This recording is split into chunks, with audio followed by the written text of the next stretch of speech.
C'est un honneur de vous accueillir encore une fois dans l'émission Kangoka. Mon nom est Chris de Komana. Aujourd'hui, nous sommes mardi. Vous allez écouter la première partie avec le serviteur de Dieu, Esdras Virangoza, et moi je vais continuer avec la deuxième partie.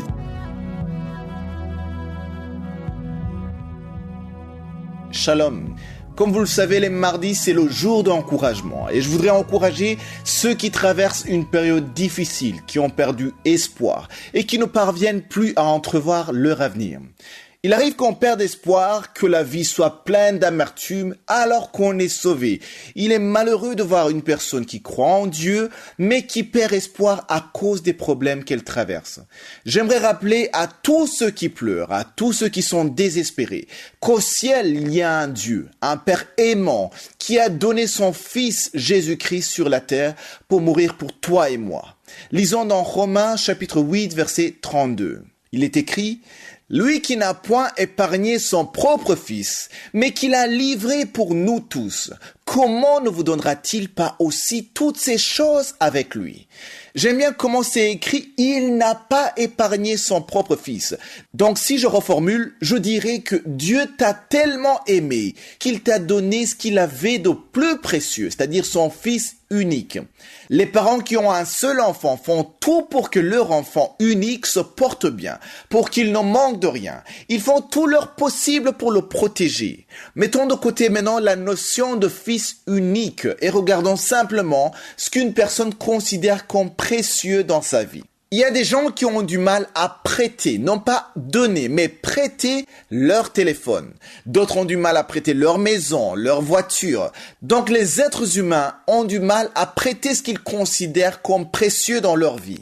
Là, on parle de prêter quelque chose qu'on va te rendre. Mais Dieu a livré son Fils unique pour mourir pour nous, des êtres imparfaits, par amour. Le verset continue en disant: comment ne nous donnera-t-il pas aussi toutes ces choses avec lui?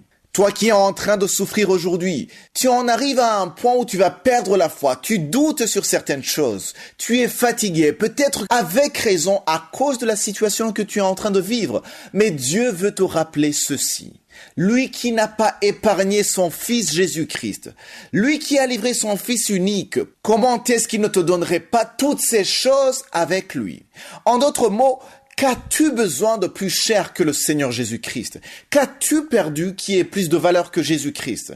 Ou encore, qu'est-ce qui te semble impossible aujourd'hui au point de te faire oublier le cadeau le plus précieux que Dieu t'a déjà donné, c'est-à-dire Jésus-Christ? Cela ne devrait pas te séparer de Dieu ou de la prière ou encore de rendre grâce à Dieu.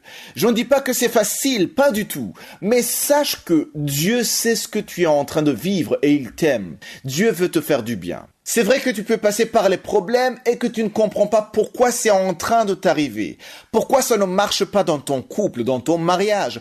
Pourquoi tu n'es pas guéri alors que les autres sont en train de donner des témoignages. Pourquoi tu continues à prier et que rien ne change. Il y a beaucoup de questions que tu es en train de te poser. Et quand tu regardes autour de toi, tu as l'impression que les non-croyants, les païens, ceux qui ne connaissent pas Dieu se portent très bien. Mais c'est un mensonge du diable. Si tu les approches, tu vas voir que ceux qui ne connaissent pas Dieu, ils ne peuvent pas dire qu'ils se portent toujours bien. La première chose que je te souhaite, ce n'est pas d'avoir toutes ces choses dont tu as besoin, mais c'est d'avoir Jésus-Christ dans ta vie. Et ensuite, il va te donner la paix du cœur. Il peut arriver qu'une personne ait beaucoup d'argent et tout ce dont il a besoin dans sa vie sans avoir la paix du cœur. Si tu as des problèmes, rappelle-toi que je suis est encore sur le trône. Il t'aime et il veut prendre soin de toi. Garde la foi et rappelle-toi que celui qui n'a pas épargné son Fils unique, il te donnera ce dont tu as besoin. Il te protégera, il te guérira, il te délivrera et te fera voir son salut.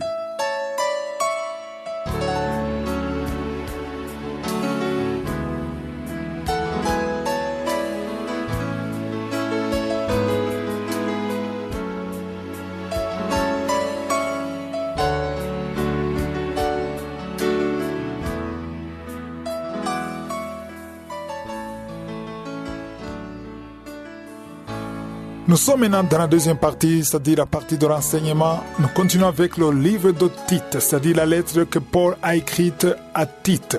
Je vous ai dit qu'il s'agit de 3 chapitres Hier, je vous ai donné juste l'introduction, mais aujourd'hui, on va commencer à étudier ce livre. Et je vous ai dit que Tite était grec. Il n'était pas juif, il était grec, il était dans une île qu'on appelle Crète. Alors, Tite était un homme de confiance pour Paul, parce qu'il lui a confié une mission difficile, très difficile. Parce que si nous lisons les écrits de Paul dans cette lettre, on voit bien qu'il s'attaquait directement aux fausses doctrines. C'était une mission difficile pour Tite parce qu'il devait affronter des Juifs qui étaient encore très attachés à la loi de l'Ancienne Alliance. Et c'était difficile. À l'époque, c'était vraiment difficile de leur parler de la grâce de Dieu, du salut, de la nouvelle alliance, alors qu'ils étaient très attachés à la loi selon Moïse.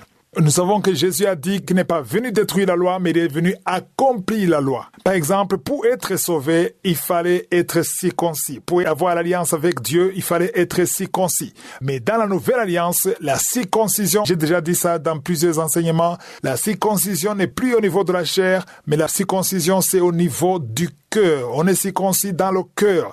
Et ceux qui étaient encore dans l'ancienne alliance, c'était très difficile de leur parler de la circoncision spirituelle dans le cœur et que tout le monde a droit au salut. Parce qu'à l'époque, le salut était réservé aux Juifs, mais dans la nouvelle alliance, le salut était acquis à tout le monde pourvu qu'on accepte Jésus comme son Seigneur et son Sauveur. Donc Tite lui-même n'était pas juif et c'était difficile que les Juifs l'acceptent alors qu'il n'était pas juif.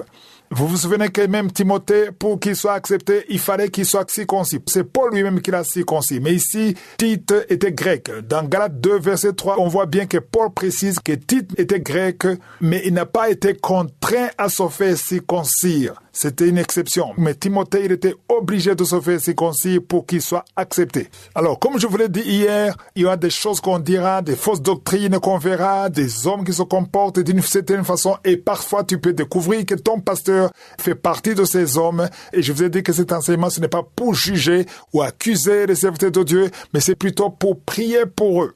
Parce qu'un pasteur que tu vois qui est dans la faiblesse, tu ne sais pas ce qu'il sera dans 5 ans, dans 10 ans. Moi, je connais des serviteurs de Dieu qui étaient dans de fausses doctrines il y a des années, mais aujourd'hui, ils ont été visités par la grâce de Dieu et ils sont transformés. Donc, moi, je crois beaucoup à la transformation et c'est pour cela que je vous demande très souvent, et surtout les samedis, je vous demande de prier pour nous, prier pour moi, parce que c'est vos prières qui nous permettront de changer, d'être sensibles à la voix du Saint-Esprit.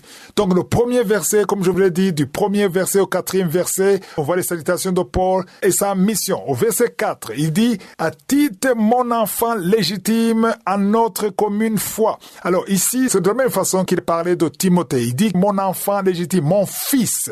Alors, ce qu'on appelle aujourd'hui fils spirituel. Il y a ceux qui ne veulent pas entendre le mot fils spirituel, qui préfèrent parler de fils dans la foi, peu importe que ce soit fils dans la foi, fils spirituel, de toute façon, ce n'est pas son fils dans la chair. C'est ça qui est important.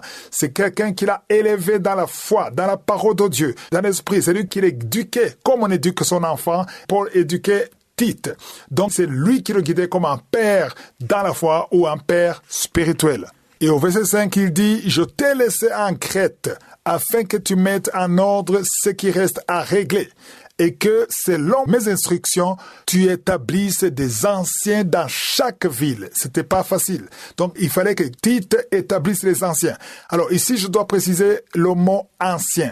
Aujourd'hui, si on parle d'ancien dans l'église, d'abord, quand on parle d'ancien, ce n'est pas quelqu'un qui est vieux. C'est quelqu'un qui a l'expérience, qui a la maturité spirituelle. Tu peux être ancien étant jeune, comme Timothée. Lui, il était jeune, mais il était considéré comme ancien. Alors, à l'époque de Paul, quand on parle d'ancien, il faut comprendre que même les pasteurs, ce qu'on appelle pasteurs aujourd'hui, ils étaient considérés comme anciens.